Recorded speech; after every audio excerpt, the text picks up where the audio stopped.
A 41-year-old Chanda Camp is reportedly an associate of the Rolling 60s Crips gang. A December 28th fatal shooting at a Smith County nightclub. The victim killed was shot 5 times. It's important to never judge a book by its cover. This next group of extremely dangerous and powerful white female gang members represent how much society has changed. This empowered group of females are not the kind of girls to wait in the background for some man to tell them what to do. They take charge, call the shots, and leave destruction behind them. Whether they are setting men up with their beauty or personally pulling the trigger, these women are just as ruthless as anyone in the streets. Welcome to the most dangerous white female gang members. In this first section, we look at white female gang members that took a life. At number 5. As a teenager growing up in Los Angeles, Winter Dowling always felt like an outcast because of her mom's addiction and her family's lack of money. She had a tough time getting along with her peers, and because of that, she ended up dropping out in the 10th grade, and she followed her mother's footsteps and started using hardcore illegal substances.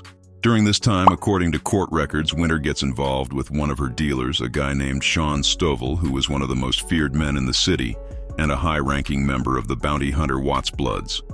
Sean had grown very fond of Winter. He looked at her as a prize and something to show off, so he started bringing her to his hood, and he introduced Winter to the other gang members who also ended up really liking her. Over time, her relationship grew with the set.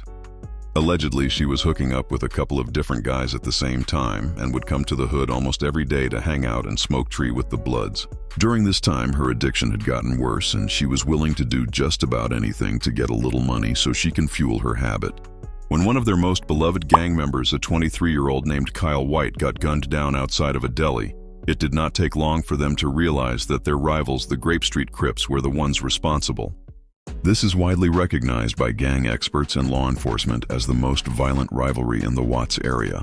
Countless bodies have been dropped as a result of this war, and it has caused tension in the community for decades. For the Bloods, after losing another soldier to this war, made them furious, and it was time for them to get their revenge. This is where Winter comes to play as a very attractive snow bunny. The gang decided they were going to use her good looks to set up one of the rivals, and allegedly they made her a deal that if it was a successful mission, she would get officially initiated into the gang. Next thing you know, Winter starts messaging all the high-ranking members from the Grape Street Crips on Instagram, and a lot of them bit the bait and wanted to make plans to hang out. The next thing the Bloods had to figure out was what members are going to be willing to offer up themselves to be the shooters and risk spending the rest of their life in jail. Typically, the shooter is a role for the younger members trying to get their footing in the gang that want to have some rank. Unfortunately for Winter, around this time, police do a major drug bust, and a lot of the younger bounty hunter Bloods members get taken off the streets and sent to prison. 2 large violent LA street gangs are busted. FBI agents raided their operations and seized a whole bunch of weapons. For a major gang takedown. As police served search warrants at 2 homes today following a month-long investigation targeting suspected gang members. During the raid, 5 people were arrested. 3 of them, they say, are alleged Bloods gang members. The breakdown of the gang members arrested are 9 Bloods, 2 Crips, 3 MS-13, 1 Zopound, which is a Haitian gang. After losing a lot of their members to the legal system, the gang was thinning out, but they still wanted revenge for their lost homie, so they had to figure something out. This is when Winter comes back into the picture, and this bloodthirsty female offers to catch the body herself. The other Bloods laugh at the idea of a snow bunny like her catching a body, but reassure her that if she goes through with the body and is successful, she will become an officially sanctioned member. This is when, according to police records, Sean Stovall, her ex-boyfriend, hands her a strap and tells her to go get busy. Winter then does what she does best and starts messaging a bunch of Grape Street Crips, and later that night a high-ranking member named Tariq Jenkins agrees to hang out. The plan was that Tariq was going to come over to Taylor's apartment for drinks, and allegedly, according to friends and family, Tariq was really excited about the idea of getting intimate with Winter. Allegedly, according to court records, when Tariq arrives to Taylor's apartment, she opens the door with a bottle in her hand, and as soon as he gets in the house, they start taking shots, and after 30 minutes, they are both sloppy drunk. When they run out of booze, Winter sends Tariq to the liquor store down the street, and while he is picking up alcohol, Winter loads her gun and sets the scene for the horrible thing she is about to do. When Tariq walks through the door, Winter sits him down and asks him to help roll a blunt, and while he has his back turned, Winter aims the gun at the back of his head and pulls the trigger, tragically killing Tariq at only 24 years old. Winter was so bloodthirsty and desperate for a body that she was willing to kill someone she had never met. When word got out about what she did, the Bloods were ecstatic and they ended up throwing a huge party, and at the party they got their homegirls to officially jump her into the gang. This bloodthirsty evil young lady did it. She achieved her lifelong goal. She was finally an official member of the Bloods, and for a little while, life could not be any better. Now that Winter had the respect of an entire nation of Bloods, Winter decided to show out, and she started partying it up like a rock star. And she was hanging out with members from her gang in the hood almost daily. Everyone from the gang loved her and had a lot of respect for Winter because of what she did. Unfortunately for Winter, at her highest and the peak of her life, everything would come crashing down. A 24-year-old man is dead after police say a gang initiation. Taylor ends up getting arrested, and this bloodthirsty female gang member gets sentenced to only 15 years in prison. Everyone let me know in the comments section if you think the sentencing was fair or not. At number 4, in 2015, 19-year-old Carly Hanchett chose a path of pure evil and hatred. Rejecting a normal life, she embedded herself into a biker gang called 21, which was a pathetic, hyper-violent group of local criminals and tweakers in Pierce, Colorado. The craziest thing about this biker gang was the fact many of the members didn't even own or ride motorcycles, but they set up a clubhouse like the Hells Angels and acted as if they were a one-percenter outlaw biker gang. Carly wasn't a passive girlfriend or a bystander. She was a willing, eager participant in a gang built on methamphetamine, prescription drugs, paranoia, and merciless violence. When 34-year-old Tara Lewandowski allegedly disrespected the group and complained about members stealing her prescription medications, the gang held a meeting and sentenced her to death under their warped 21st law. In their ruthless book of conduct, on September 29, 2015, Hanchett proved just how vicious she was. After hanging out with the guys at the clubhouse and using a copious amount of crystal, they came up with a horrific and evil plan to get revenge for the lady's words of disrespect. While Tara lay asleep and entirely defenseless in her bed, Carly led the assault. She didn't hesitate. She took a heavy metal pipe and brutally began bashing Tara in the head, fracturing her skull and initiating the physical violence. As Tara reeled from the blows, Hanchett called for the other men and watched and assisted as her co-conspirators repeatedly plunged a hunting knife into the victim. After the group got back to the clubhouse, according to reports, Carly could not stop laughing about the incident as she got drunk and celebrated her first confirmed murder. She took shot after shot and was glowing and smiling from ear to ear. This evil young lady was allegedly extremely proud of the horrific murder she just committed. Carly's fierce outlaw loyalty vanished the moment the police closed in. Facing a first-degree murder charge and a lifetime behind bars, she immediately turned informant. She cut a deal and testified against her own gang leader to save herself. On June 9, 2017, Carly was sentenced to 28 years in prison for first-degree murder. She traded her youth and another woman's life for a handful of pills, a fake biker code, and a legacy of pure, unadulterated evil. A member of a biker gang pleads guilty in the stabbing death of a Pierce woman in 2015. She is only 19 years old and will be wasting all her best years in a prison cell where this evil young lady belongs. 19-year-old Carly Hanchett is one of 7 people involved in the murder of Tara Lewandowski. In September last year, the victim was reported missing after not showing up for a doctor's appointment. Her body was found in April, nearly 100 miles away. A few months of fun and being the tough, cool girl in a biker gang in exchange for 28 years in prison seems like a terrible trade-off. Good thing we got her off the streets, because it is one thing to use a firearm in a murder, but it is a completely different level of evil for someone to repeatedly bash an innocent lady's head in as she cries and begs for her life. At number 3, when you picture a 1990s Crip set leader, you don't picture Christina Walters. A young white female running a ruthless crew of steppers and crash-outs in the heart of North Carolina. And even crazier, she had an infamous reputation for violence and was known to order executions where she would force new recruits to go out and catch bodies in order to prove their loyalty to her. Deadly initiation.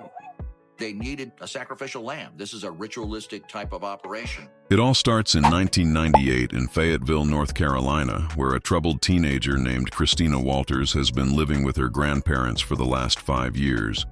Christina Walters had all kinds of serious issues and always had a lot of boyfriends and had her own struggles with addiction. On top of all that, she had a son, so she was mixing motherhood with being a gang leader mixed with her addiction problems. Because of that, as you can imagine, life was always chaotic in the Walters household. With her grandparents came a whole different set. They were very old school and didn't really understand. Despite the crazy odds of an anomaly like this of happening somehow, This Caucasian young lady was able to climb up the ranks and eventually become the leader of one of the most feared Crip gangs in Fayetteville. It's hard for people to understand why a child, a young person, would choose a gang family over their own family. The gang family offers them something their own family doesn't. Gangs are an addiction.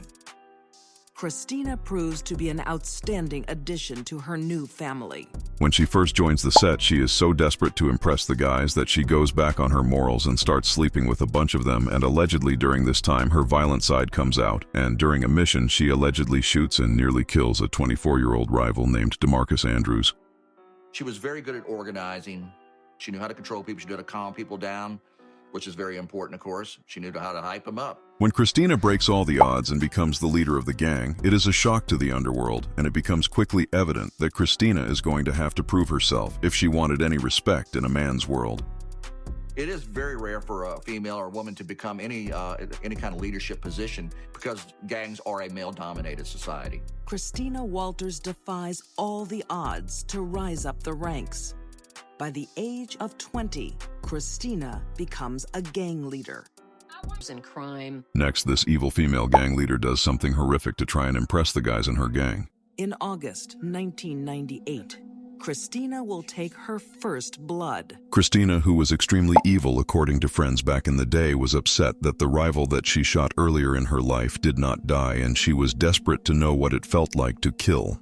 Clearly, she was the leader. Make people crave control. She had a very good eye for manipulation. Next, this evil female Crip gang leader then kills a completely innocent individual just because she wanted to add a body to her street resume so she could gain more respect. While she might look like a cafeteria lady getting ready to serve you French fries for whatever reason, her gang was extremely down bad and worshipped her like she was the baddest girl in the world and would follow whatever stupid ideas she would come up with, forcing her into the trunk of her own car. As a black man, I don't know what is worse. The fact an evil white lady that looks like this decided to choose an innocent black woman as her victim who had nothing to do with gangs is bad enough.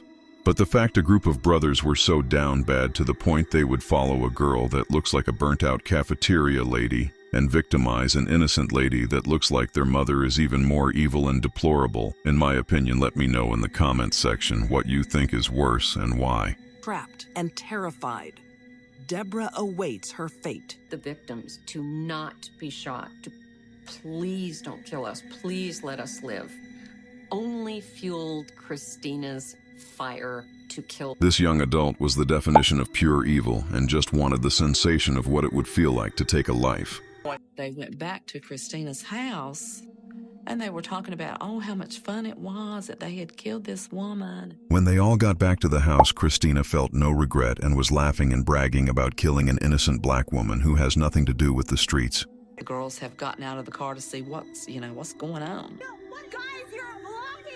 This is when things take a horrifically evil turn. And when they realized what was happening, they started begging, look, you can take my car, you can take my money, you can have whatever, just please don't hurt me. And of course, they were forced into the trunk at that point, at that location. The women are taken on a 20-minute drive to the outskirts of town. They took the females out of the trunk of the vehicle.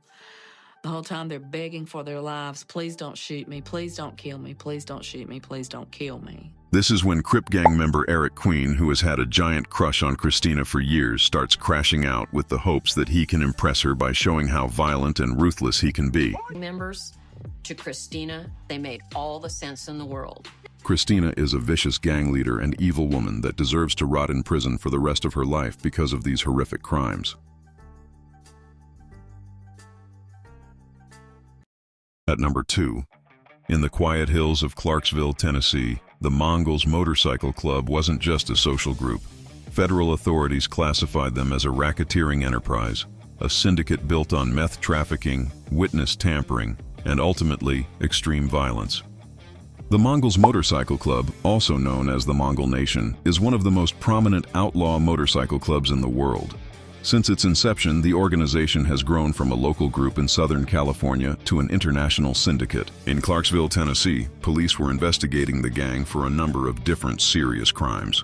The investigation, which spanned 7 years and culminated in a 35-day trial, unveiled a pattern of brutal internal discipline. The club was responsible for the kidnapping and murder of Stephanie Bradley, a woman they believed was talking to outsiders about their business. They abducted her and drove her to a cemetery in Bumpus Mills, where her life was ended. In the federal case against the Clarksville Mongols, several women were named as co-conspirators. They were convicted for their direct roles in the drug trafficking and racketeering operation that funded the gang's violent agenda. Adriana Miles, a key associate who was deeply embedded in the distribution network, was extremely violent and was charged for multiple stabbings over drug debts. She was convicted for her role in the large-scale methamphetamine trafficking conspiracy and sentenced to 84 months, 7 years in federal prison. According to court records, evil text messages from her to her husband show her laughing about the murder, and allegedly, none of it would have been possible had she not manipulated the female victim to let the men inside her house. She was allegedly involved in the planning of the murder and barely skated by getting charged with murder. The only reason her and her friend got away with the crime was because their husbands had their backs and never ratted on them. These boys took the charges on the chin and never mentioned anything about their wife's involvement. Janie Lee, another primary associate and the best friend of Adriana, who was also involved in the brutal murder, got sent to prison because of it. She received a sentence of 80 months, 6 years and 8 months, in federal prison for her role in the homicide because of lack of evidence and testimony from her husband. This is all prosecutors were able to get her sentenced to. These ultra-violent women were both considered old ladies in the Mongols motorcycle gang. In One Percenter motorcycle club culture, the term old lady carries a very specific codified meaning. It is not just a nickname for a girlfriend or a wife. It is a rank-adjacent status within the club's social hierarchy, but in reality, the respect of being an old lady ended up bringing them nothing but pain. Because of their dedication to the Mongols motorcycle club, they will both be rotting away in a female prison for the foreseeable future. At number 1. Taylor Schabusiness is a sick, bloodthirsty female gang member that needs to be locked away from everyone for the rest of her life. Growing up in Wisconsin, Taylor found herself bored and with a lot of spare time, and when teens have nothing to do, they get in trouble. And for Taylor, growing up in a small town in Wisconsin, found herself hanging around sketchy people and doing hard drugs. Her early years were defined by a chaotic home environment marked by heavy addiction. When Taylor was just 11 years old, her mother passed away from severe alcoholism. Seeking a fresh start away from the toxic environment of the city, her father uprooted the family and moved them north to the quiet, unsuspecting suburbs of Green Bay, Wisconsin. But you can't outrun your trauma. In the 7th grade, Taylor was psychiatrically hospitalized for the first time after a severe mental health episode. By high school, the quiet suburban life hadn't calmed her. It had isolated her. Heavily medicated on mood stabilizers and antipsychotics, she began acting out, eventually being expelled her senior year for a violent fistfight with another female student. It was during these turbulent, drug-fueled early adult years in the Wisconsin suburbs that Taylor claims she found her real family. She allegedly got mixed in with a group of suburban misfits mixed with Hispanic kids from the hood that formed their own hybrid suburban chapter of the Latin Kings. Family, we all Latin Kings, so we beefing, we don't with SDs. When Taylor crossed paths with 24-year-old Shad Therian, it was love at first sight.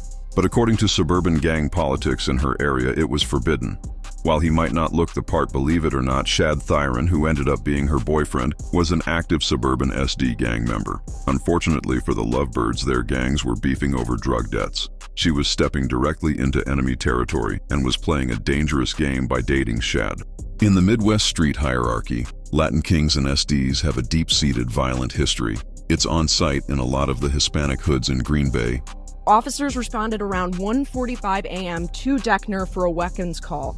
There, they found an 18-year-old male unresponsive, and he would later die from his injuries. Shooting early this morning that left one man dead and one teenager wounded. Green Bay police on the hunt for a homicide suspect following that deadly shooting on Deckner Avenue. One man is dead, a teenager wounded. As you can see, it is still very active here on Deckner Avenue. Police are still over there doing their investigation, and the road is closed for the time being. A 17-year-old victim was then located at the local hospital, where he was receiving care for a gunshot wound. As you can see with these two gangs, they don't mix and they don't do business. For Taylor, dealing with an SD was a dangerous violation of street protocol from the very start, and it meant any act of disrespect would have immediate, lethal consequences. On the night of February 21st, 2022, Taylor was actively on the run from probation out of Texas, wearing an ankle monitor and looking to score. According to police reports, she went to Shad to buy a $50 bag of methamphetamine. She handed him a $100 bill, expecting her change. But instead of honoring the deal, Shad pocketed the extra $50. I gave him $100 for the bag, and the bag was $50. He pocketed the cash. I went to buy a bag on the low, so I went to my ex, who was a Satan disciple, and family, we all Latin kings. So we beefing, we don't with SD. The situation escalated quickly when Shad invited her into the basement before she could leave. According to Taylor, Shad pulled out 2 metal chains and proposed that the two get intimate. Taylor confronted him immediately, demanding her cash back with a clear warning, allegedly saying the words, "Where my money at, fool?" He wanted before I left. So I went into the basement and he went and pulled out 2 chains. I asked him, "Where my money at, fool?" And he said, "I ain't got it." When Shad refused to pay up, Taylor acted as the enforcer. She took one of the chains, wrapped it tightly around his neck, and choked him out. She watched his face turn purple, waiting out the final moments of the rival gang member who had dared to short her. So I took a chain, I put it around his neck, and I asked him again, "Where my at?" He didn't respond. His face turned purple. After the strangulation, Taylor laid down on the bed next to Shad to listen to his chest. When she realized his heart was still beating, she went upstairs, grabbed a heavy knife from the kitchen, and returned to the basement to finish the job. So I laid down on the bed and to listen to his heartbeat, and I said, "Damn, this motherfucker's still beating." I went upstairs to grab a kitchen knife, and I chopped his off. And This bloodthirsty female is so unnecessary, she could have left the man with a little dignity. Here is some body cam footage of the horror police walked in on. Hey, is this blood? Does this look like blood to you? Bloody footprint? You see this right here? Could possibly be blood. Who did that? In this next clip, you get to see the face of pure evil and the worst humanity has to offer. Get out of the Who else is in the apartment? Be straight up. Tomes? Who else? Just Tomes? Is he armed? Nobody's armed? Nobody's armed. You sure? When police checked the downstairs, they were horrified to find Shad's head in a bucket left rotting in the basement. That's real, right? That's real, dog.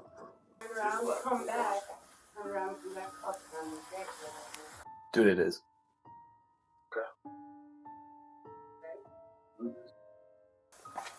Oh.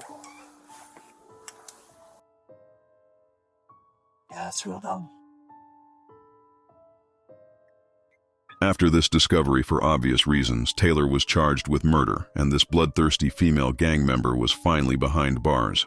Inside the courtroom, Taylor continued her reign of terror and attacked her public defender not once, but twice while everyone in the courtroom watched in horror. Wow, Taylor Schabusiness had to be restrained during the court hearing. She attacked her own attorney just moments after the judge agreed to delay her trial. This woman charged with a gruesome murder attacked her attorney in court.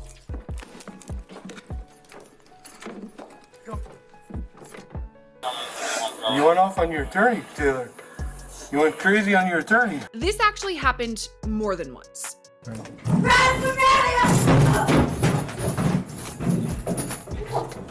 Taylor is the type of individual you do not want free and around civilized people.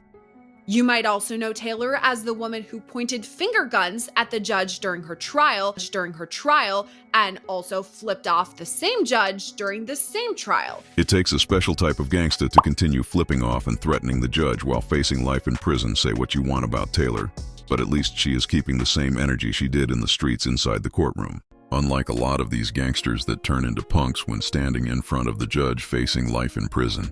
I was lost. I was trying to be something I wasn't. France and pure. Take off your glasses, buddy, and put on your flat brim hat and flex those tats. Don't cry now because you're facing life in prison.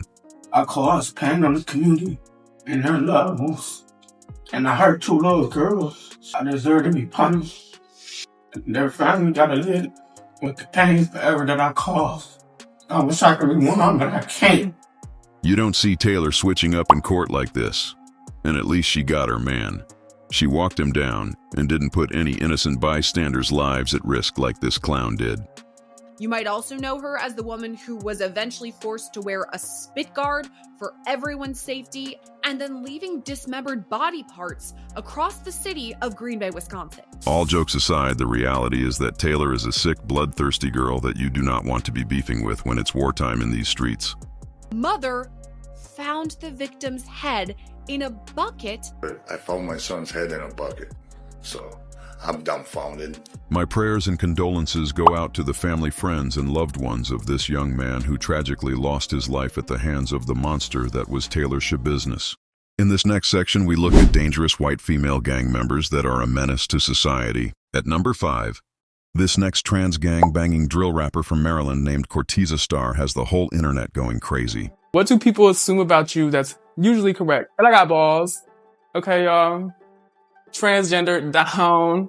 That's usually people's first assumption is, was you born a boy? Yes. This infamous drill rapper has been at it for a long time and is the perfect artist to do a feature with the Chicago drill legend Lil J.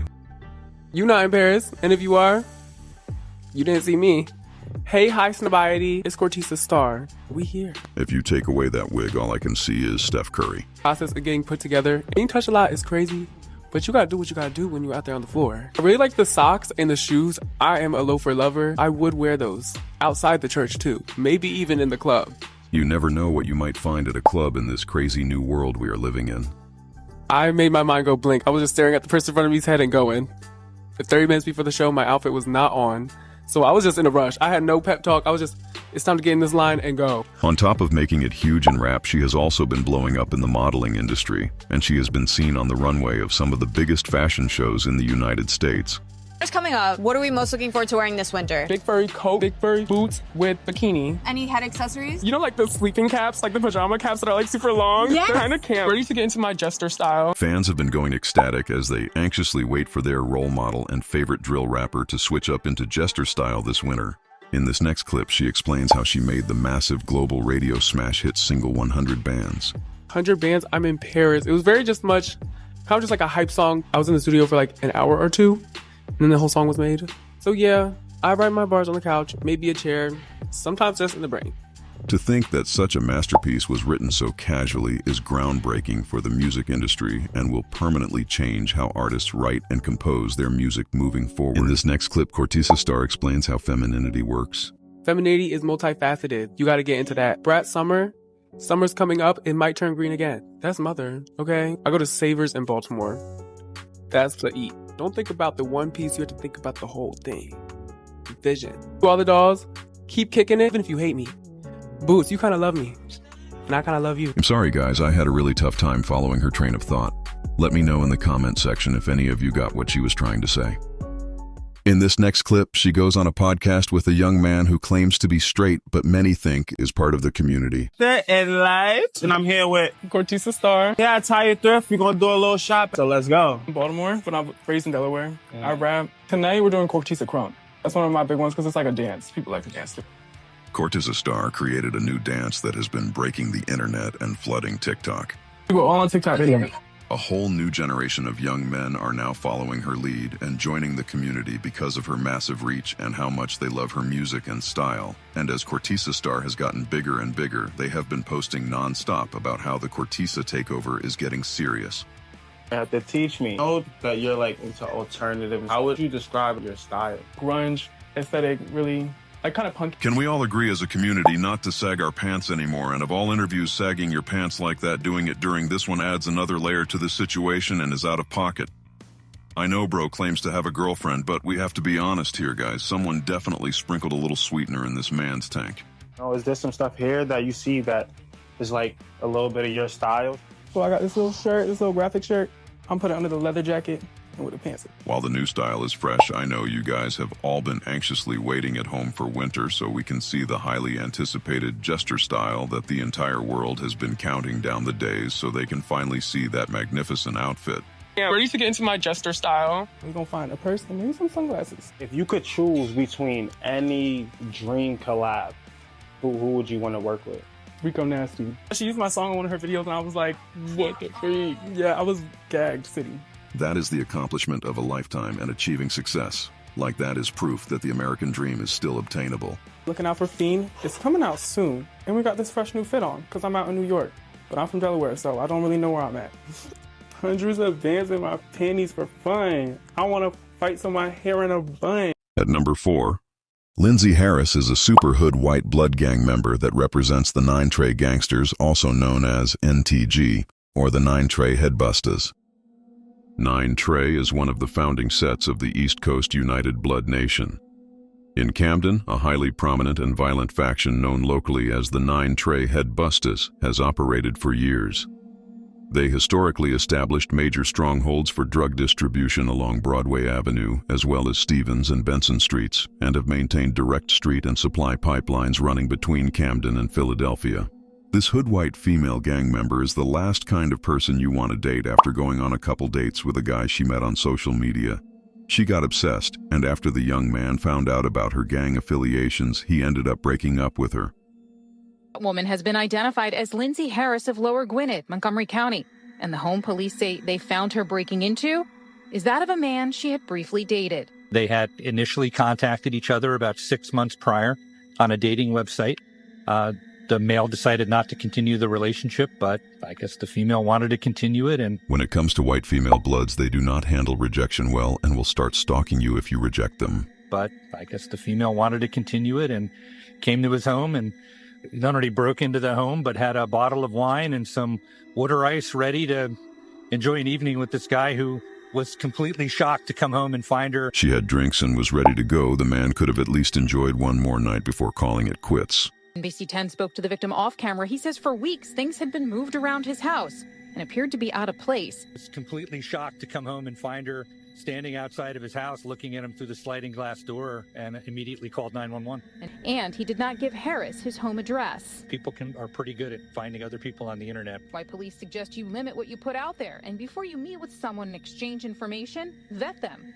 Always vet your dates so you don't end up accidentally dating a super hood female blood that will not take no for an answer. It's nighttime, and we get a call for a woman breaking into one of our residents' homes in Fairless Hills, and we respond out, and sure enough, our officers see a 30-year-old female crawling in through the back window, and they take her into custody. As for Harris, she's posted bail. It's a felony to go to somebody's house and break in. Many investigators are finding work running background checks, especially when it comes to those in intimate relationships. Our attempts to reach her, unsuccessful. One of the services I offer, and a lot of other PIs offer, is premarital investigations. We can check out your potential mate ahead of time. At number 3, when thinking of all the legendary snow bunnies that have been out here, gangbanging, trapping, and putting in work for their squads, you can't have a list without mentioning one of the original Snow Bunny goons, Lil Debbie. Around 10 years ago, the highly respected Rolling 60 Crip gang member Brick Baby was extremely close with Lil Debbie, and the two of them were out trapping, hitting licks, and wilding out in the streets of California. While they never officially dated, many people have speculated that they were romantically involved, and this was Lil Debbie's official introduction to the streets of California. If you want any hope of becoming a respected Snow Bunny driller, you're going to have a lot of tattoos if you want anyone to take you seriously. And in this clip, we get to see Lil Debbie adding some new tattoos so she can maintain her street cred. In order to survive in these streets, it's important for Snow Bunny drillers to maintain a healthy diet to help negate some of the unhealthy effects that come from all the illegal substances they indulge in. And in this next clip, we get to see Lil Debbie re-upping on some desperately needed potassium from a banana. Jordan, how's the Tokyo banana? Is it a Tokyo banana? It's a Twinkie. Lil Debbie has gone through a major transformation over the years, from clashing with gang members to now feuding with someone far more dangerous. This is the kind of person you can't clap back at without risking your entire career. Say the wrong thing, and you could get canceled and lose everything. I have this camera pointing downwards, like I'm looking at you, like a peasant, because you are a girl. You know, you really jumped out the window when you compared yourself to me. This is one of those beefs where if you win, you lose, so the best response is nothing. Although she is underground, she has always had a lot of fans, and in this next clip we get to see a sea of Caucasian women shrieking and going crazy for their role model, Lil Debbie.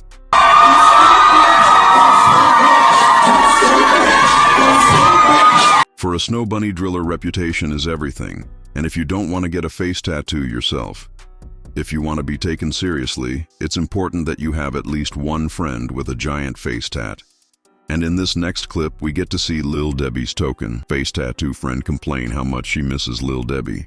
We wish you were here. We wish Debbie was. Should I just post it or send her the message? Oh, I was going to send it to her. Or not. We miss you. Lil Debbie is known to always bring around a token friend everywhere she goes. She either has an African American that she pays to take photos with, or a face tat girl that she pays in illegal substances to follow her around and make her look tough. Oh, hey. Annoying. This next clip of her doing the thizzle dance shows that despite all the hundreds of African Americans that have been inside of her deep down, she is still 100% Caucasian. And these dancing skills prove that you can't add seasoning to a bland bag of milk and expect it to taste good. And in this last clip, we get to see a throwback from 10 years ago when she was trapping all day and hanging out with Brick Baby. As you can see, she captioned it for police to let them know that she is the plug and should be investigated. At number 2. Coming out of the beautiful state of Florida, we look at the newest Caucasian drill rapper named Lord Len, who claims she is banging for a set and an official member of a feared crew. After hearing her rap, some have suggested that she might be the worst rapper of all time, and that she makes the kind of music that is only good for things like fraternity hazing rituals. All your face, you gotta learn how to pull up with a cake. Busted as fuck, you get drove out of lace. Run up, make a mistake. Watch. Am I missing something here, guys? Was that a lyrical masterpiece? Or was that just a bunch of mouth vomit? Here is some more music by her, so you can really capture her creative genius.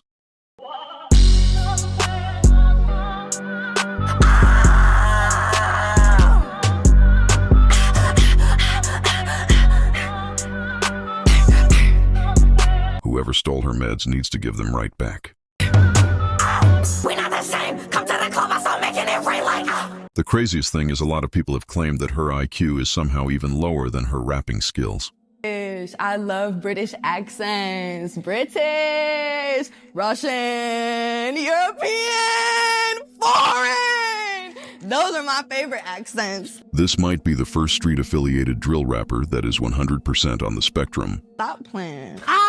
It's Lord Len. I'm trashy, and let's talk some trash. Because she only dates street-affiliated men involved in criminal organizations, all of her ex-boyfriends have rivals that are hunting for them. And the interviewer asks if she would ever link up with one of her ex-boyfriend's ops. Are your ex's ops off limits? Hell no! We have a common denominator of friendship somehow. So yeah. This strong and inspiring woman then goes in detail about all the men she has swung on. How many fights have you been in? Okay, it depends. I fought more boys than I fought girls in my life because boys are more disrespectful. Like, boys think that, like, they can get away with being rude or like saying certain things because they're boys. Boy, you could get slapped real quick. I fought more boys than I fought girls. I have my doubts that she has ever worked a 9-to-5 job, but according to her, because she has so much money, she is able to be a sugar mama with a stable of younger dudes, and she pays for their lifestyles and flies them out to her place as if they were Instagram models, breaking the gender norm and showing what a strong and powerful woman she is. Men be gold diggers too. Men are gold diggers more. These men are gold diggers for money, clout, rent, somewhere to stay, a shower, food. She might not realize this, but most women do not deal with these kinds of issues. But for Lord Len, the kind of men she deals with are willing to do anything for a shower or a little bit of food. They'll take your hoodies nowadays. She must only date homeless men because that's the only kind of guy that's going to try and steal your jacket. Men are gold diggers. To end the interview, this strong woman makes some bold claims about her position in the rap game. Unpopular opinion is my name is Lord Len and I am the hardest female rapper coming out of Florida. You guys really have to admire her strength and confidence. And that thing still won't come out as hard as me. I am the hardest. Stop playing. And that is my unpopular opinion. At number 1. When it comes to thugged out celebrities with a name that rings bells in the streets, there is nobody whose name carries more weight than Taylor Swift. Unlike most of the punks from places like Utah you see plastered all over the internet, pretending to be from the hood. Taylor Swift is really from the trenches and was born in Reading, Pennsylvania, which, if you didn't know, is extremely hood and like an active war zone, and essentially the Chirac of Pennsylvania. In Reading, where neighbors walked out their front doors to find bodies on the sidewalk. Police say 3 young men were killed in a shooting, leaving many in a city already rocked by violence in shock. Good evening once again. I'm Wendy Davis. Rob Vaughn has the night off. Moments ago, 69 News spoke to the family of one of the men killed in last night's shooting in the 600 block of Law Street. They're devastated. And as for police, they're still searching for clues. And this tragedy has many wondering what's being done to stop the violence. Police say all of the victims were friends, and they say based on the investigation so far, it appears that all 3 were the intended targets. As for why it happened, investigators are still trying to figure that out, and families are grieving.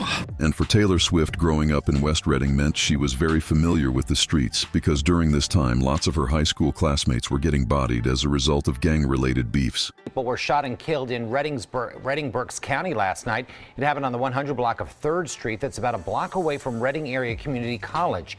For your average female Caucasian, losing a friend to the streets can be extremely traumatic. But for T. Swift, who grew up around gangs and violence, bodies getting dropped because of beef was just a regular part of her day-to-day life. Street where police say 2 people were shot this morning in an apartment. A 23-year-old man was shot and killed. A 32-year-old woman was shot in the leg. Police say they've arrested the alleged shooter. To us non-affiliated regular folks, these events are tragedies. But for Taylor Swift, this was just another day growing up in the hood. T. Swift was used to losing friends in the streets, and over time she became desensitized to the violence. When asked about the violence, Taylor Swift told reporters that the streets are tough. If you're going to be caught lacking, you should expect to be rolled up in the back of someone's Swisher. Sorry, not sorry. T. Swift grew up in a part of Pennsylvania where everyone is strapped up, and from a young age her father taught her how to properly handle a blick. While there is no evidence to suggest that Taylor Swift was ever an active stepper or that she has any bodies under her belt, the truth is, while she might not be tied to any hats in the streets, if you think she's sweet and play with her, don't be surprised if she takes out her pink blicky and starts dumping. Taylor Swift has always been a street chick that loves confrontation. She has secretly recorded multiple diss tracks, and when Kanye West tried playing with her, she beefed with him so hard and was so cruel and relentless with the beef that Kanye ended up losing his mind and has never been the same since. What about that Kanye West business and all that? How long did it take him to apologize to you? He apologized a few days later. Everyone that has ever gone at T. Swift apologizes right away because she is not the kind of person you want to beef with. She is ruthless and will use the media to trash your character until you become a joke in most people's eyes. I think it wasn't so much a criticism of you. I think it was just this infatuation with Beyonce and this fact that he was so into Beyonce, really. And while Taylor Swift might make love songs, the type of music she enjoys listening to is the complete opposite. Taylor Swift only listens to drill music, and her favorite artists are Bloodhound Lil Jeff and King Von. What's the last song that you downloaded, like, on your music device, iPod or anything? That's a tough question, right? Which one was it? Well, I think it was Drive By. The popular song Drive By, which was produced by King Von and Taylor Swift's close friend 21 Savage, is the exact kind of music T. Swift likes to bump. Whether you love her or you hate her, you can't deny the fact that Taylor Swift is really from the trenches and certified in these streets. In this next section, we look at dangerously cringy white female gang members. At number 5, we look at a highly respected gang-banging grandma goon that somehow was officially sanctioned into a deadly street gang. This fossilized grandma stepper has a couple of rumored bodies and loves nothing more than to smoke the memory of the rivals that she slumped. Talk to me, auntie, how we like them ops rolled up. Oh, the deader, the better. Oh, the deader, the better. Smoking the dead up. How exactly this fossilized goon got officially jumped into a black street gang is beyond me. She must have put in a whole lot of work because the other members absolutely adore her. All the other gangster snow bunnies like Alabama Barker and Bad Baby need to take a good hard look in the mirror because this is going to be their future if they don't change their ways. What you rolling though? What you rolling Well, I'm rolling that dead up pack. Okay. Get us baked in. Dead people. It's a beautiful day in the neighborhood. 13, bruh. It's a beautiful day in the neighborhood to smoke a dead. She telling me right now if an op came down the block right now. What you rolling though? What you rolling Well, I'm rolling that dead up pack. There's nothing scarier than a gangster granny with only a couple years left of life. These goons know the end is near, so they have no fear of the law and will slump you over the slightest levels of disrespect. Make sure you bring your strap and a couple homies with you. Next time you go to visit your grandmother at her retirement community. You never know who might be lurking in the corner and looking at you like food. What you rolling? What you rolling? What you rolling though? What you rolling? Well, I'm rolling that dead off pack. At number 4, this next drill rapper from Kentucky goes by the name Ciara the Rapper, and she is really proud of the fact that her name is Ciara. If there's one thing anybody need to know about me out here is that I speak the truth and I really rap nowadays. So let me introduce myself to you so you remember who's really speaking. Like who? Before moving forward with this lyrical masterpiece, I need all of you guys to pay attention to how many times she says the word Ciara. Ciara the rapper, Ciara the baddest, I already know. Ciara that big for Kentucky, don't tune up the skills and the bodies, they staying on coast. Ciara not playing, Ciara the realest, Ciara get money and move on the low. I'm finna pop it, Ciara go crazy, don't sleep on Ciara, she up to the bone. I didn't catch that. What was her name again? It is Ciara the queen, one and the only Ciara a minute, Ciara ain't. You are definitely not one of the only Ciaras, believe it or not. Ciara is in the top 600 most common names in the United States. This really tough drill rapper then goes on to rap about how she rides around with a strap and slumps rival females.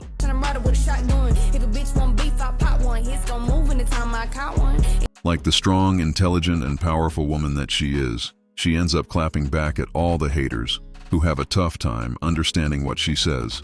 In a lot of comments, people were saying I'm over enunciating when I rap, and then people are saying they don't understand what I say when I rap. So I'm just gonna start putting subtitles on my... In this next clip, this same drill rapper riding around with a big old strap hunting for her rivals shows us a more sentimental side to her. For the past hour. And nothing is coming out except tears. I've been bawling my eyes out, and I'm not gonna cry on camera. I'm not gonna cry no more, too much. It's not gross. Ooh, y'all need to see me like that. But all I can think about is how Christmas is coming in December. And for the people that didn't know, from the time of me being born, I didn't celebrate no Christmas. Has anyone ever heard someone say Christmas like that? Is this a Southern thing? I need you guys to let me know in the comment section. Celebrate no Christmas.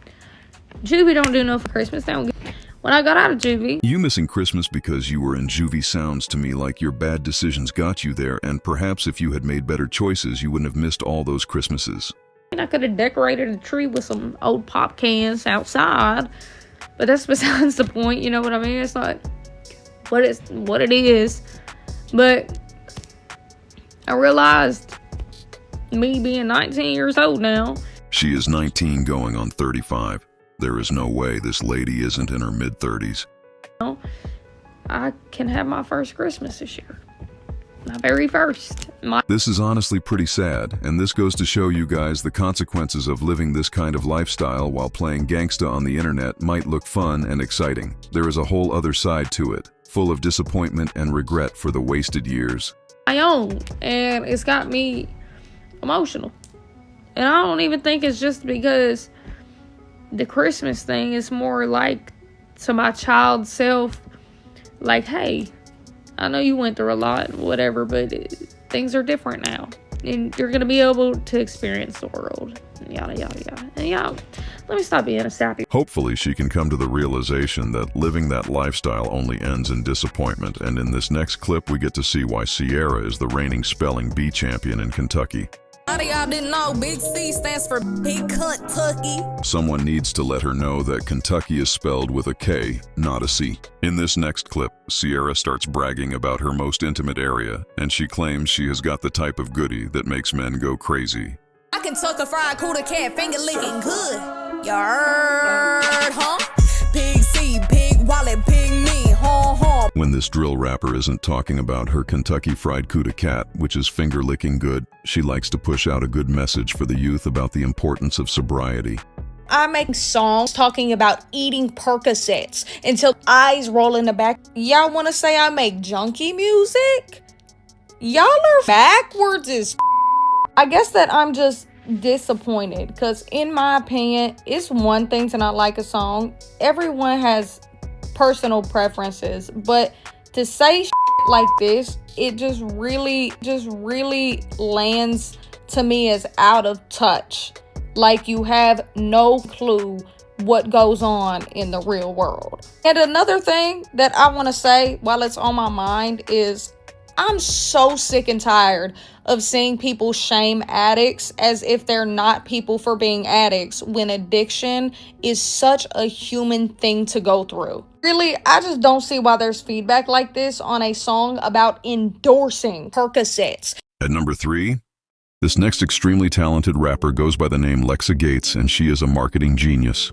Lexa Gates has mastered music marketing by turning her album releases into real-life performance art. For her last album, Elite Vessel, she locked herself in a glass box outside in Union Square for 10 hours straight. And for her new album, I Am, she's walking on a hamster wheel for 10 hours straight until her album drops at midnight. With both art installations, she's created an immersive experience where people can listen to the album along with her via headphones. Lexa is way ahead of the curve in an era where things are becoming more and more digital. People crave real-life experiences and human connection. And she excels at bringing her music to life, and hopefully other artists are taking notes. But if you are unable to be there in person, you can listen along to the album with her on Twitch. And it's of no surprise to me that the music sounds incredible. Lexa is truly in a lane of her own, and I think she's really taken a step forward sonically with this album. In this next clip, we get to see how well-spoken and knowledgeable this superstar rapper is about the history of hip-hop.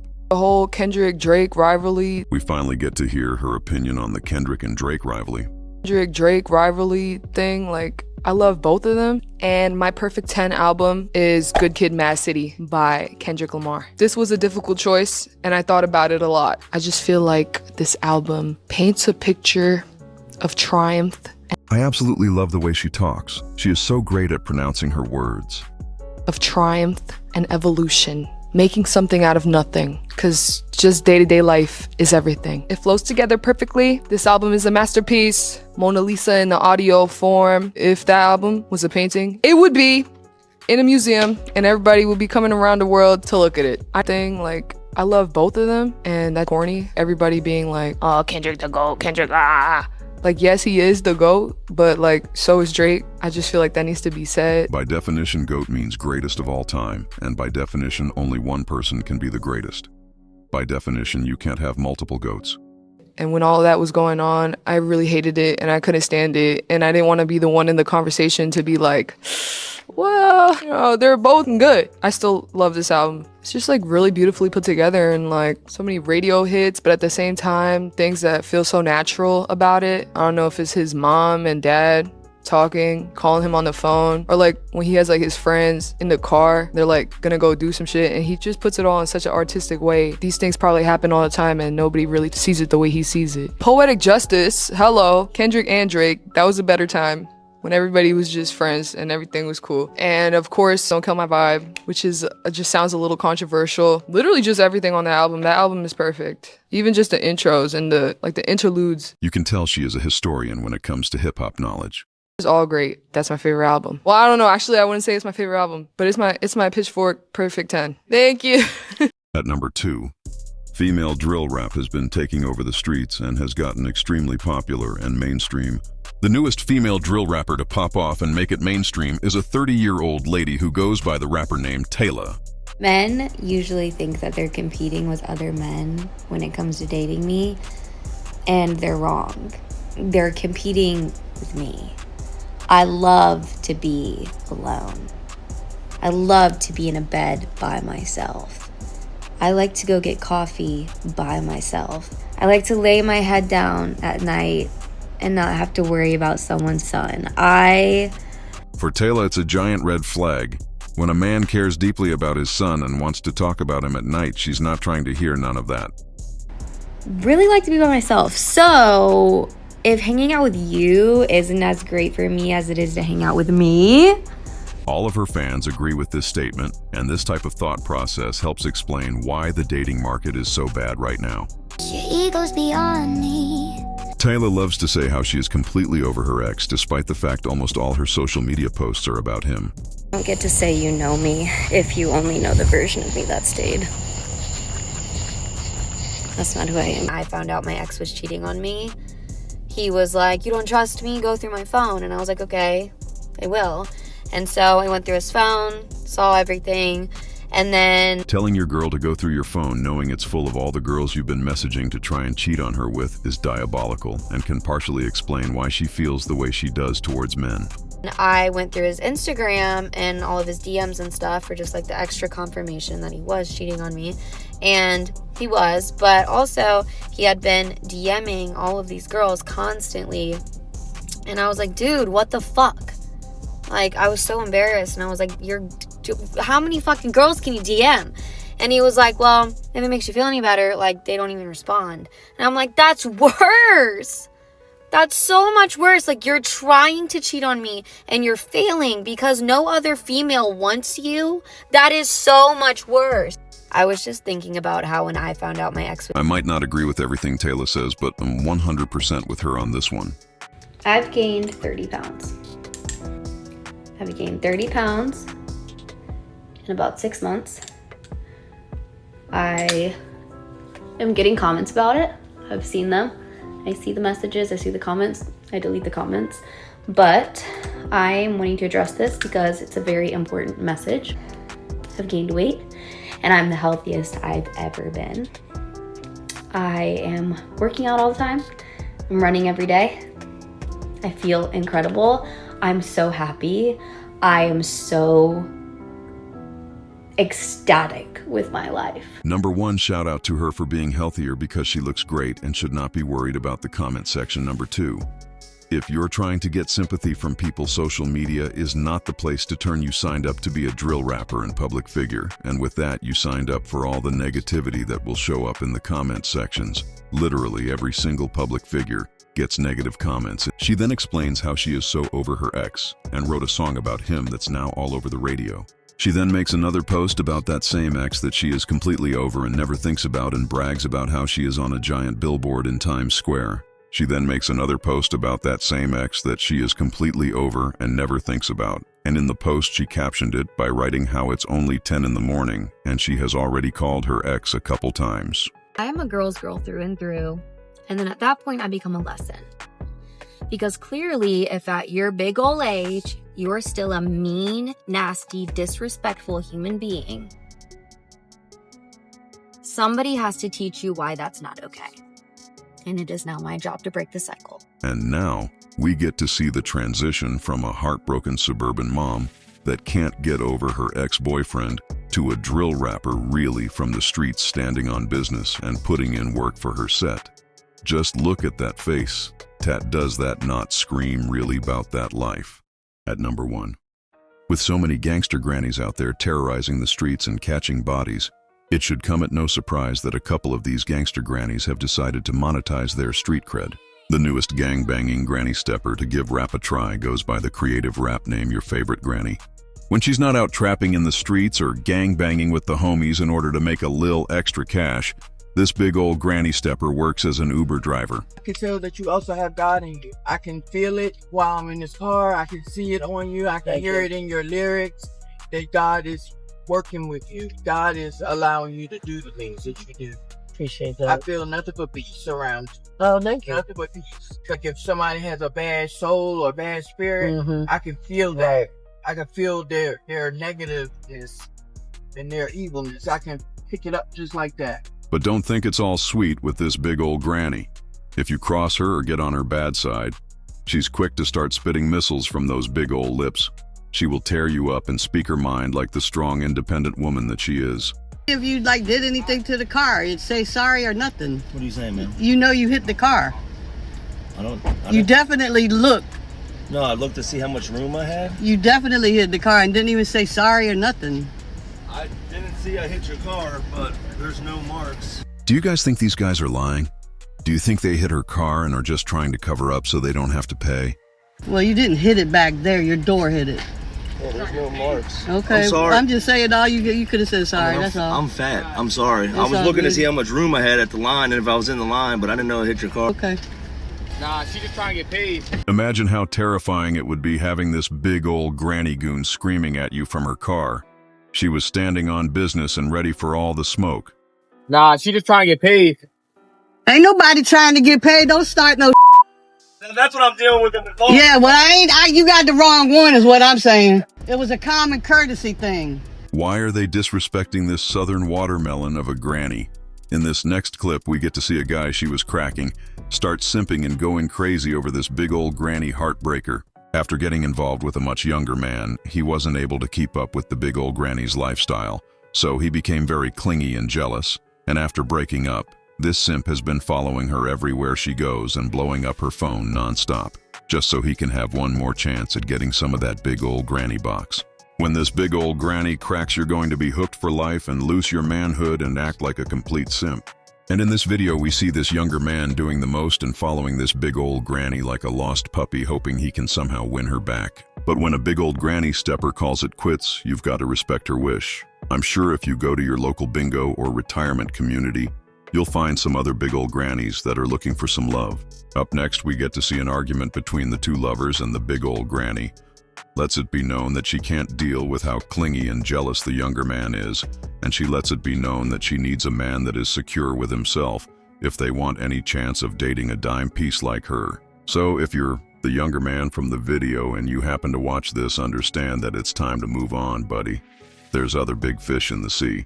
Really quick, guys, before we get to the next section, if you enjoy this content, stop what you're doing, drop a like, hit that follow button, and leave a comment. It really helps small creators such as myself to make a little extra money to help pay for my kids in this rough economy. In this next section, we look at the biggest white female crash outs. At number 5, if you think it is sweet in the suburbs, this next story is going to completely change your mind. We all know middle-aged suburban moms love popping pills, especially Xannies. Suburban moms also love getting sloppy drunk, and they are always drinking a bunch of red wine and hard liquor like a sailor. Their scumbag kids lounge around all day at the pool, at their parents' million-dollar mansions, and to make a little money on the side, they sell illegal substances at the local high schools. And when it comes to suburban rivalries and beefs, suburban families get deadly. This next family in Ohio, one by one, picked off members from a rival suburban family until they slaughtered the entire family tree. Arrested in connection with the murders of 8 people in rural Ohio in 2016. George Billy Wagner, his wife Angela, and their sons George and Edward were arrested Tuesday. Authorities said they killed 7 members of another family and 1 other person. The dispute originated over a disagreement over custody over the son's daughter, but after the father got jumped by the rival family's cousins. This suburban family was standing on business and wanted all the smoke and kept sliding back to back, and one by one, they started picking off all the rivals until they erased the entire family tree. Prosecutors described the murders as meticulously planned. The Wagners are each facing 8 counts of aggravated murder, 1 count for each victim. Authorities could not confirm a motive, but said the custody of a young child may have been a factor. The thought process was that if you kill off the entire family tree, then by default you will get custody of the little girl. He's the head of a family accused of carrying out a slaughter. A husband, his wife, and their 2 sons stand accused. This was an entire suburban family full of nothing but steppers and goons. The charge, the execution of 8 members of a rival family. It was a horrible tragedy with 8 members of a family being totally wiped out, killed execution style. Low-key, these white suburban families have deadlier steppers than us black folks. That entire family was full of drillers ready to slide on their rivals. The slayings in Peebles, Ohio in April 2016 horrified the nation.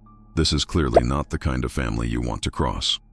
Well planned and well executed. That's the word from the sheriff in the Ohio County, where many residents today are living in fear. It is pretty remarkable that they were able to get away with 8 murders before police finally realized what was going on.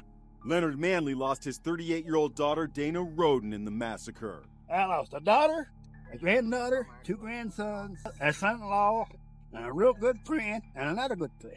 Your heart has to go out to this poor guy. Nobody deserves to lose their entire family over a custody dispute. You lost that many people.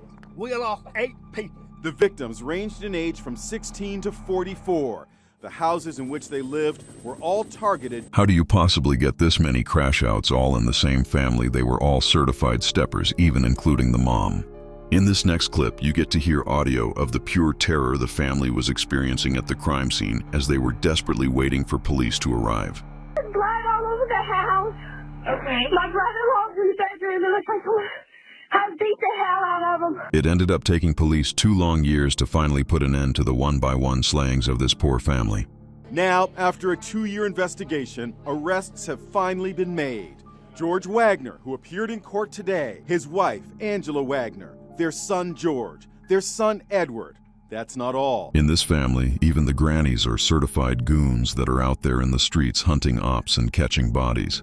2 Wagner family grannies have also been charged. To get any respect in this family, you need to have at least 1 or 2 bodies under your belt. The dad was arrested in Kentucky. But I will ask at this time if you are willing to acknowledge your identity and that you are indeed George Washington Wagner III, who was born in Ohio. I'm George Washington Wagner III, I guess I am. When they felt the walls closing in on them, this family thought they were slick, and they moved all the way to Alaska to try and avoid detection by law enforcement. The Wagners actually moved 4,000 miles to Alaska last year to get away from whispers about their involvement. But authorities now say the motive was more personal and connected to a bitter custody battle over a little girl. Your heart has to go out to that poor child who now has to grow up without any family. The child in question is little Sophia Wagner, the daughter of suspect Edward Wagner. The child's mother, Hannah Roden, was one of those slain in the massacre. The Wagners were said to be obsessed and fixated about getting custody of Sophia. Thankfully, this young girl is away from this crazy family, and hopefully she is now getting the care and love she deserves. The 2 grandmothers could face the death penalty. Their lawyer says they're innocent. At number 4, Whitney Payton, a self-proclaimed gangster rapper from Pennsylvania, claims she had a crazy upbringing where she was once affiliated with one of the deadliest neighborhood sets in Philadelphia. According to her, she used to be the plug back in the day and was a highly respected figure in the streets of Philly. Whether any of this is true is up to personal interpretation, but the one thing we do know for a fact is she may be the worst rapper of all time, and many people would argue that a low-functioning AI could make significantly better music than her. No, we're a mess. Bad blood, started as friends. I see your text, left it on red. I forgive, but I never forget. At first I thought this was some kind of satire or a joke, so I went straight to the comment section to see what people were saying. And to my surprise, this is 100% real music, not for the intention of being funny, and there is an actual audience that listens to this. If you thought that sounded bad, just wait until you hear this next song. This might actually be the worst song of all time. Make up your mind. Make up your mind, your mind, your mind. Make up your mind. Robin restless, trying to make us all right. Make up your mind. Make up your mind, your mind, your mind. Make up your mind. Baby, tonight I don't wanna waste time. This sounds like something ChatGPT would make if you asked it to make a female pop song. And even then, there is no way it would come out. This bad, imagine waking up and thinking to yourself, I've got a banger that's about to light the internet on fire. And this is what you release. And even crazier, imagine someone actually listening to this robotic-sounding mouth vomit and enjoying it. She might be the worst rapper out right now. And this next clip shows she's just as bad at comedy. Jeff, what's wrong? Oh, hey, Whitney. My girlfriend just broke up with me. Sometimes you gotta get out of your feelings and into the bag. Like, literally, like, get in the bag? The only laugh came from how painfully bad it was. I got that, that woo, that's right, I do. So don't tell me nada where I come through. Make some room, make some room, make some room, make some room. It's absolutely insane to me that she has actual fans and that those fans spend their hard-earned money and time to see her perform. You wanna come us up? This is different. I don't want to like close to a pair. No one. And I really appreciate you having a hip hop act at the rap festival. At number 3, these bloodthirsty gangbanging girls have gotten out of control. These bloodthirsty chicks aren't satisfied with catching a body the old-fashioned way using a strap. Instead, they like to get up close and personal. This next group of female Latin King gang members show just how ruthless gangbanging women are in 2026. Investigators tell us a 32-year-old woman was attacked Thursday around 2 in the afternoon. She was later flown to a San Antonio area hospital where she died that night. This group of bloodthirsty females allegedly stabbed this woman over and over again and laughed as she begged for her life. Why exactly they did it is unknown. What is known is that it takes a special kind of brutality and evil for someone to continue plummeting knives into someone while they cry and beg for their life. Rio police there say 3 young women are facing murder charges. Rio police said they arrested 21-year-old Kitty Diaz, 19-year-old Amaya Diaz, and 21-year-old Kiandra Faz. Every demographic has their issues, and I love my Hispanic brothers and sisters, but for whatever reason I cannot explain. Hispanic gangs produce by far the most violent girls.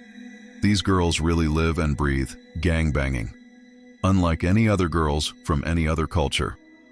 The investigation is ongoing and more charges are possible. My prayers and condolences go out to the family members and loved ones of the 32-year-old woman that tragically lost her life.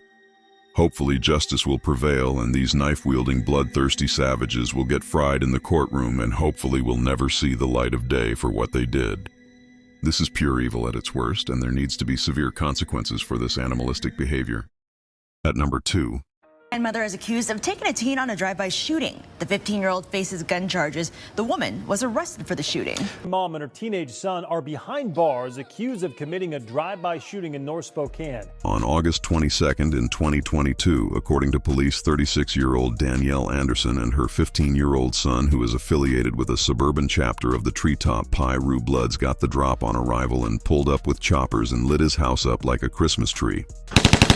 Several other teens were in that car, including one who lived at the house being targeted. These suburban gangs only recently started forming around 7 years ago during COVID, and even though they are relatively new, they have been inflicting terror on their communities. The woman was arrested for the shooting. Police say the people they were shooting at were someone they knew. It happened on March 17th near Franklin Park, where police say 36-year-old Danielle Anderson. Allegedly, the beef started with Danielle Anderson because some rival Rolling 40s suburban Crips broke into the main suburban trap house that Danielle Anderson's gang was operating out of, and they tied everyone up, held them at gunpoint, and robbed them of everything they had. When Danielle Anderson got word of what had happened, it was on site, so she called up her son, who was with a bunch of other suburban Piru Bloods, and pulled up to the house of one of the suburban Rolling 40s Crips she heard was involved with the robbery. 36-year-old Danielle Anderson drove by a house while someone in the car shot at it. Police found a car matching the suspected shooters. Officers pulled the car over. Inside were 7 people, including a few teenagers. A 15-year-old had a gun in their backpack and was arrested. Anderson was charged for drive-by shooting and reckless endangerment. Danielle Anderson is a real stepper, and not long before this happened, she was in another beef with the mother of a rival suburban Rolling 40s Crip, and one day, after an argument outside of a suburban trap house, she pulled up with her son and started dumping and even doubled back to try and make sure she caught a hat. We've had a lot of issues with her. I didn't think it would escalate to her wanting to kill us over nothing. Danielle Anderson earned her rank as a general in the suburban Treetop Piru Bloods because of her willingness to slide over any levels of disrespect. Started March 13th when Christy got a call from Spokane police. Telling us to pick up our daughter, that she was involved in a felony hit and run. Allegedly, this lady has both a son and daughter that are affiliated with the Rolling 40s suburban Crips. Another mom named Danielle got involved. It was like a big altercation. She said that she was a Piru gang member, a blood gang member, and that she was going to shoot up my house, she was going to kill us, and I didn't take her seriously because she's a mom. A lot of people do not take these new suburban gangs seriously until it's too late. And some suburban mom with yoga pants and Uggs driving a minivan has a blicky with a switch dangling out the window, pointed at you, and she's dumping. I am sure a lot of you guys don't fully believe this story or think it's some type of satire, and I wish it was, but this is 100% real, and I encourage all of you to look it up on Google after you finish watching the video, and you will see this is not some type of joke. This is actually what is happening in the suburbs. 4 days later, bullets ripped through her house. I heard gunshots at 10:30 at night. I was in bed. Christy got out of bed and went to the living room and saw the SUV circle back. I think that they were shooting at my car that time. Christy says she recognized the car as Danielle's. Danielle has put in more work for the suburban Treetop Bloods than most of your favorite drill rappers could dream of. She called 911, and a short time later, Spokane police pulled it over. They say Danielle was in the driver's seat. I'm shocked. I'm still completely shocked. And I'm shocked. At number 1, we look at a hardcore feminist from California that goes by the rapper name Brooke Candy, and she hates nothing more in life than men, especially Caucasian men. Just the presence of a white man is enough to get her blood boiling. If I have absolutely no filter, say what's on my mind, do what I want, and You may think I'm on crack by the way that I look, but maybe that's just because you don't understand the future and you don't understand what style is. You don't understand fashion, so you're just stupid. Based off the way you look and act, that would not be an unreasonable assumption to assume that you are puffing on some Hunter Biden. You know you've gone overboard when even the old Democratic president thinks your content is too over the top. Barack Obama said, the I just watched, Barack. I understand, Barack, you have a lot going on. You're incredibly busy. You have a lot of pressure you're under. And you might not understand my lifestyle, but I feel like your daughters do. If you're a Democrat, why are you trying to give poor old Barack a heart attack, bro? Is a good man just trying to enjoy the back nine, having a daughter end up like you has to be any father's worst nightmare? This is one of those rare things both Republicans and Democrats can agree on. But it doesn't stop there. Next, Michelle catches a stray. Also, Michelle is really ratchet, okay? What show was it on? The Ellen Show? No, she was dancing with someone. She was doing like the doogie. She then gets really upset and goes in on Barack Obama, who was the same person she claims she used to look up to as a hero. Honestly, Barack, you make their assumptions about me because I'm a white female rapper. And you can make your assumptions and do whatever you want because I'm gonna keep being successful and you're gonna just keep being negative and wasting 5 minutes of your life writing rude comments on my videos. And thank you for watching. Wow, he really let her down when he commented on her video. In this next clip, Brooke Candy responds to a fan who is concerned with her hygiene. An elder said, I swear on my life, I saw a tampon string. Twerking with strings all showing, not cute. That's quite repulsive if you think about it. A tampon string. My friend who was in the video, who's an amazing chick, so hot, was wearing a bikini. The strings were really long, bouncing. She was twerking her ass in a bathtub. Obviously, we're stupid and we would let our tampon strings hang out. Also, period blood is totally natural and fierce. You guys can do with that statement what you want. She wasn't over the comment Barack Obama left under her video, and she had this to say in rebuttal to his comment. I'm gay. First of all, I'm gay. I can say whatever the f I want because it's the lifestyle that I lead. I'll say what I want and you can kiss my ass, honestly. These were kind words she had to say to her fans who look up to her as a role model. F you all. I don't give a f if you like my video. If you understand what I'm doing, great. Then you're intelligent. And if you hate me, you'll end up loving me, trust me. Even if you don't want to see me, you're gonna be seeing me all over the place, so get used to it. Thankfully, that never happened, and her 2 minutes of fame were up years before this video was ever made. In this last section, we look at the deadliest white ladies living in the suburbs. At number 5. Mother is in jail tonight. She's accused of giving illegal drugs to neighborhood teenagers. Nowadays, middle-aged mama goons have taken over the trap in the burbs, and they lack any morals and are willing to flip product to anyone who is down to buy. We've uncovered something else in her background, too. That would be stealing from a friend in La Mesa about 2 years ago. Something similar on this latest set of charges, number 37, theft by deception. Not only was this mama goon a trapper, but she was also a jackboy that would finesse her friends out of their money. The local APS Foundation was created to help at-risk kids in honor of a star athlete in high school and college who went on to play professional football, then going into coaching and administration at Sweetwater High. His daughter, Kimberly Kwok, a vice president for the not-for-profit, now accused of felony child abuse, as well as supplying illegal drugs to teens, including Xanax and marijuana. Kimberly, instead of following her father's footsteps, always felt more like a goon, and that is why she got involved in trapping for fun. Kwok lives near Cathedral Catholic High School in a nice neighborhood. The car in the driveway sporting a Cathedral license plate frame and window sticker. Neighbors shocked at her arrest, but also recalling a loud party about a year ago when police made an earlier visit. Kimberly, on top of being a trap queen, was a huge party mom and hosted a giant party house where she would throw ragers. We have friends that live on the opposite side of the street here, and they did complain that they've had beer bottles and things that were actually thrown over the wall and had been broken in the backyard coming out of that home. Being the beer-slugging party mom that she is known to leave beer cans scattered all over her yard. The Cathedral principal sent an email to parents about the arrest and ongoing investigation, asking for cooperation. I don't know too much about the story. I didn't know too much about it before, so yeah, I'm just happy that Cathedral notified the parent. This mama goon has had troubles with the law her whole life. Brushed with the law last year, arrested for writing bad checks against the account of a high school friend. She pleaded guilty. Quote, I unlawfully obtained personal property of another with intent to defraud. I also took the property of another in excess of $950. While suburban moms might smile and look friendly, do not get blinded by the pearly whites. Suburban mamas are sly like a fox and trying to finesse you out of all your money. Kwok is being held at Las Colinas. Bail is $200,000. If she is convicted, prison term could be more than 60 years. At number 4, over the past 10 years, mama goons have been taking over suburban hoods and running their own crime rings. The judge set her bond at $250,000. The woman is accused of targeting 5 banks downriver. A big old suburban mama goon from Detroit was terrorizing the burbs for years and robbing everything that walked. You reached out to her husband. What is he saying? Yes, Ellen and Glenda, Philip Helton would only say that this is all his fault, that their finances are in such bad shape. I wanted to ask him why his wife didn't just get a job. For a seasoned mama goon, getting a job is beneath them.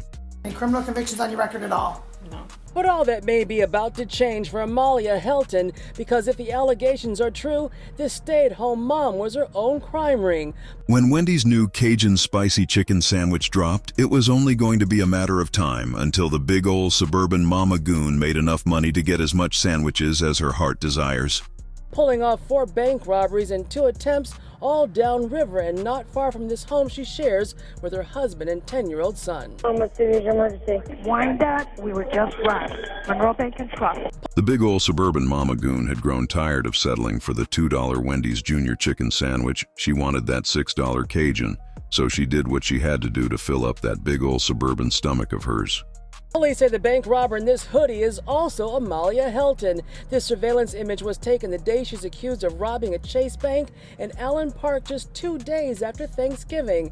And Wyandotte police say in their case, under that hat and behind those sunglasses is also Amalia Helton. And witnesses say she came in wearing latex gloves. Yes, for hundreds, 50s, and 20s. Carl says it's the same lady that's been robbing the other banks. All the other drunk suburban book club ladies were completely shocked about the situation and didn't know what to think about what had happened. Honestly, I don't even believe it. I've lived across the street from them for 10 years now, and I've never noticed anything out of the ordinary. She's usually just home. She watches like kids. And when she's not taking care of her family, she's out robbing banks. Just your average big old suburban mama goon.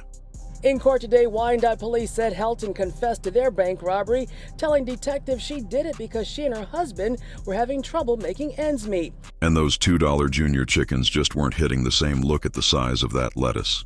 It's twice the size of the burger. We went to their Southgate home today where someone immediately closed the door when they spotted us outside. Don't ever just show up to a big old mama goon's house unless you're Uber Eats. You have the right to have a trial by a judge or by a jury. You also have the right to have an attorney. There's one that's here representing you today. Do you understand those rights, ma'am? Yes. Yes. Unfortunately for the mama goon, she is facing serious prison time. Seek other opportunities. There's jobs available out there, and jobs that won't land you in prison for a substantial amount of years, like bank robbery. And Judge DeSanto also said if Helton is able to make bond, she must wear a tether and stay out of banks, including ones at grocery stores. Even the judge knows how much big old suburban mama goons love the grocery store. At number 3, this next upper-class Caucasian queenpin had 10 kids and a bad habit she was supporting through the distribution of illegal substances. Mother among those caught up in a drug trafficking operation. Of federal raids and arrests connected to an illegal narcotics ring that led to a man's death. This filthy rich suburban mama goon was the main plug in her suburban hood. This is one of the homes where 2 people were arrested. It's one of several high-dollar homes in Highland Park that were raided yesterday. When suburban mama goons get that itch for excitement and they start to yearn the criminal lifestyle, there is nothing you can do about it. Authorities say a group of 10 men and women were trafficking illegal drugs, including fentanyl. As a brother, it's sad to see that Caucasians have followed our lead and are now poisoning their communities just like we do.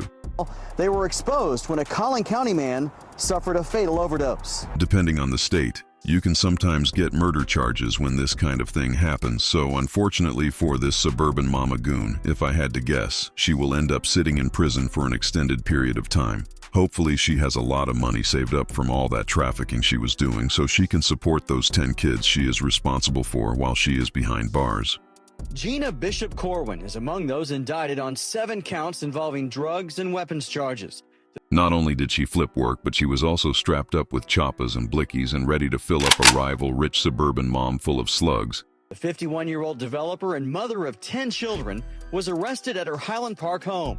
50-year-old Gary Colin Bussell and his girlfriend were also arrested when the... What is going on with these rich white folks in the suburbs? Why are y'all acting like us and thinking the streets are cool? We don't have any money, that's why we do it. That and the garbage music we call drill rap that influences and poisons our youth. But if you're living in a multi-million-dollar mansion, then there literally is no excuse to be trapping and poisoning your own community. Feds raided his townhome, which is also in Highland Park. They are among those accused of conspiring to traffic narcotics starting in 2014. The operation became exposed last December when Fairview police responded to this apartment complex in the Collin County town. A 30-year-old man was found dead. This is why the streets are trash weather. You are living in a giant mansion in the burbs or a trap house in South Central. It always ends the same way with jail or death. A 30-year-old man was found dead inside his apartment from a fatal dose of fentanyl. It was eventually traced back to those who are now facing federal charges. 30 years old is a very young age to lose your life. My prayers and condolences go out to his family. The indictments reveal that the 10 accused did knowingly and intentionally combine, conspire, and agree to distribute and possess with the intent to distribute. The 10 of those indicted face up to 20 years in prison if convicted. By covering stories like this, I have familiarized myself with the criminal justice system in America, and the unfortunate reality is that these men are about to get fried by the judge, and the woman is only going to get a slap on the wrist. At number 2, no matter what you do for your suburban wife, if deep down she's a goon at some point, her inner mama goon is going to come out, and there's nothing you can do to stop it. I feel like I had everything that any woman would ever want. Even though she lived a privileged lifestyle and had everything you could possibly want, her inner goon had started taking over, and she couldn't fight off the urge to become a suburban mama jackboy. From the outside, it appeared that way. Melissa Bergman, an Army vet turned stay-at-home mom. She lived in this Mason subdivision with her husband and 2 children. But inside, I felt like my life was going nowhere. I felt like I had nothing to look forward to in life. Her kids and hardworking and amazing loving husband just wasn't enough. She felt like they were nothing. And deep down, all she ever wanted in life was to be a middle-aged female Caucasian goon. I felt like I had nothing to look forward to in life. As if you don't have a loving family waiting for you at home. Last summer, she found excitement when she swiped a package from a neighbor's porch. She put it in her minivan. And that's when the urge started getting worse and worse and worse. Her inner goon had started taking over her life deep down. She always knew she wanted nothing more in life than to become a jackboy. And I couldn't control it. The next day I did have my children, and that's when we just went all day. During her crime spree, she absolutely terrorized the burbs, and countless yoga mats and vegan recipe cookbooks went missing. I pulled right into the driveway, walked right up to the door, didn't look for security cameras, and just grabbed the box when I saw it. And if nobody ever caught this suburban jackboy, who knows how many packages would have gone missing. Everything. The thrill, the excitement of looking to see what was in the box, not like I was selling it, not like I needed it. Just like any other jackboy, she loved the thrill of hitting licks. The thrill, the excitement of looking to see what was in the box. Hopefully moving forward, this suburban mom is better able to control her inner goon. I can only, what was I thinking? At number 1. There is nothing more important in life than to be comfortable in your own skin. There's only one you on this planet. Your voice, your style, your story. None of it can be duplicated. When you try to fit into someone else's mold, you don't just lose authenticity, you lose your power. Being comfortable in your own skin is where confidence actually comes from. Not from approval, not from validation, from knowing who you are and standing on it, regardless of who's watching. The truth is, people can feel when you're real. That's what draws respect. That's what builds connection. That's what separates you. You don't need to water yourself down to belong anywhere. The right spaces, the right people, the right opportunities. They align with you when you're unapologetically yourself. For an up-and-coming rapper who goes by the name Lil Ashley, but for the sake of this video, we are going to call her Lil 23. And Cap thought that in order to boost her rap career, it would help if she could convince the world that her dad was a brother. I am Black. My biological father is African American. I'm gonna break it down for you because I know what you're thinking. This girl is insane. There's no way. She has green eyes, very light skin, and blonde hair. Like, there's no way. Growing up as a kid, I always got, "That's your stepdad, you must be adopted." This video is honestly for educational purposes, to just let you know, like, people can look like me and be mixed. Lil 23 and Cap is far from the only person pretending to be a completely different race. Nowadays, this is extremely common, and you see it happening at every single high school and college across the country. Not too long ago, the well-respected and legendary street-affiliated rapper Lil Brazy ended up doing the same exact thing. The Caucasian gummy bear demon wants to be black so bad, he started lying like Pinocchio and started claiming on podcasts that his dad was black. He like white, or is it mixed race, or is it predominantly black? Me and my dad black. Oh, your dad black? Yeah, so my whole family. The Caucasian gummy bear demon then goes on to explain how not only his dad is black, but also his whole family is, which is literally not possible. Even if his dad was just a quarter black, he would have some African American features. Bro is 100% vanilla wafer. People on Reddit found an old photo that he posted back in the day with his family. And as you can tell, this man lies more than Pinocchio after his wife caught him cheating. And my biological father. Oh, so you have black? Yeah. Okay. I would not have known that. Can we get a 23andMe or something? Yeah. Our new favorite rapper, the legendary 23 and Cap, must be the one collecting the data and administering all these tests. I would not have known that. I was going to ask earlier which of your parents was black and which was white as a joke. Unfortunately for Lil Brazy, a lot of us grew up watching him on TV. And it is very clear that both his mom and dad are fully Caucasian. But I guess if you're living in Utah, this might be the closest you'll get to being black, so maybe Buddy wasn't capping all the way. Despite being a bland bag of milk with no seasoning, the Jelly Belly demon sticks with the story that he is black and explains why he constantly drops the N-bomb in his music. Most people don't know. I didn't even know that you're, part black, but there's a lot of criticism about your use of the N-word and things like that. How do you deal with that? What are your thoughts on that? It is what it is. People be thinking what they want, you know what I mean? Like, you can't judge somebody off the cover, you know what I mean, off the cover of the book, you know what I mean? Like, you gotta know their inside story, you gotta know, like, what they've been through. Well, who their family is. Buddy, I think we found your long-lost sister. It's 23 and Cap. You guys making a song together would go absolutely crazy.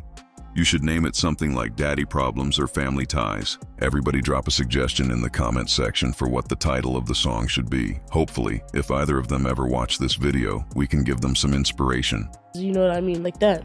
So you say it just because you are half black, so it feels true to you? It's just like... everybody around me grew up saying it. For every white boy out there that wants to be something they are not, you can now just make up that your dad is black, and people are just going to roll with it. You never had any issues with anybody over saying it? I have.